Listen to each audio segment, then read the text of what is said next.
So it really varies by teacher. Um, it depends on what city you live in as well, right? What are the priorities and values of the teachers and the adults in that city? So again, I'm lucky. I live in Portland, Oregon. So my son has had a lot of very interesting teachers. The natural way of being in the world, being mindful.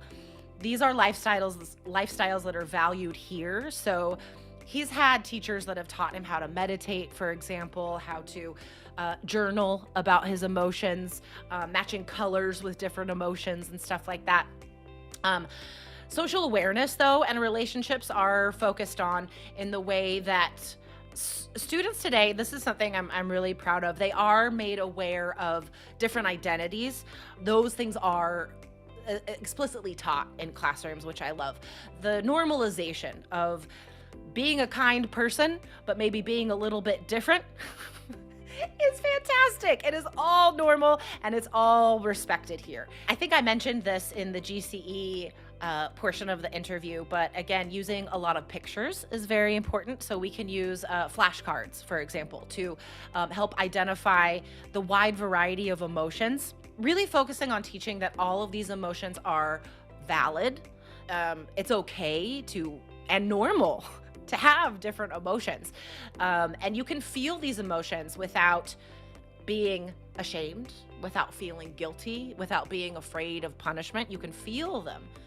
But really it's how you put them out into the world that matters. It's your choice of how to deal with those emotions. So really talking directly about these choices, showing the flashcards, saying that all of these emotions exist, maybe asking students to share when they feel each kind of emotion in each flashcard.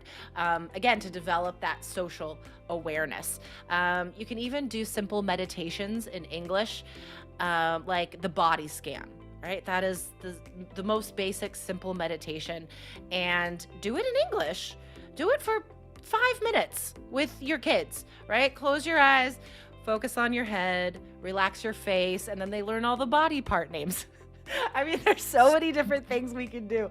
You can do a lot of surveys if you're doing different grammar points, for example, like the second conditional, let's say. What would you do if your friend fell down? So you're bringing in social awareness, you're bringing in problem solving, empathy, right? Or auxiliary verbs. Talk about advice for what to do when someone is sad or someone is angry or had a bad day, right? Again, like with GCE, if you are willing to either create your own materials or find textbooks and materials that do focus on these skills, you can easily include a GCE activity and an SEL activity into every lesson that you're teaching. Life is tough, right? I know adults are always like, oh, it's so easy to be a kid. No, it's not.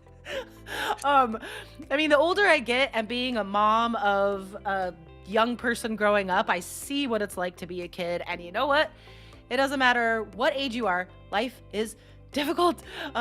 So when we're presented with opportunities to problem solve, to think critically, to deal kindly with others, these are all things that happen at every age. So again, it's just something the teacher can be aware of and be willing to recognize and talk about with their students. So for example, let's think about one of the biggest things today, I think, is difficult for kids is just dealing with social media.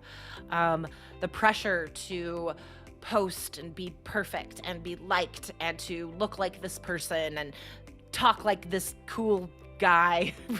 That sounds like I'm really old, but that is like what they're trying to do. They're like copying these influencers, even my son, and he doesn't spend a lot of time on social media. So anyway, this is a great example of where SEL comes in, all right? Social media has led to body image issues, especially for girls. It has led to depression, insecurity, anxiety. It doesn't matter what gender you are. Those issues are related to social media and are bigger today than they were, again, when I was growing up. So the need to be liked is Terrible, right? So, okay, this is where social and emotional learning come in. What does that mean to be liked? Think critically about it. Think about actually what are your core values? To be liked by friends, to have friends, then interact healthily with those friends. How do we do that? How do we have healthy relationships in the real world? Connections with real people. And how do we not just stop cyberbullying if we teach kids to be kind, how to have empathy for others.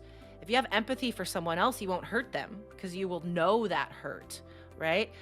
Not just to stop that, but maybe we can't stop everyone from being a bully online. So then how do we help the people who are being bullied? And this, again, is through social and emotional learning. If you can learn to be kind to yourself and confident in who you are, hopefully you won't depend on the likes and the comments to tell you who you are. So again, I think that's the main reason why it's important today. Going back before those ages that are on social media, I guess the young ages before that, they just need to learn to deal with the huge feelings, right? And for all ages, how do we deal with failure? How do we deal with success on the other hand, right? So all of these things are skills that they'll need as an adult for sure. And it all comes through social and emotional learning as a young learner.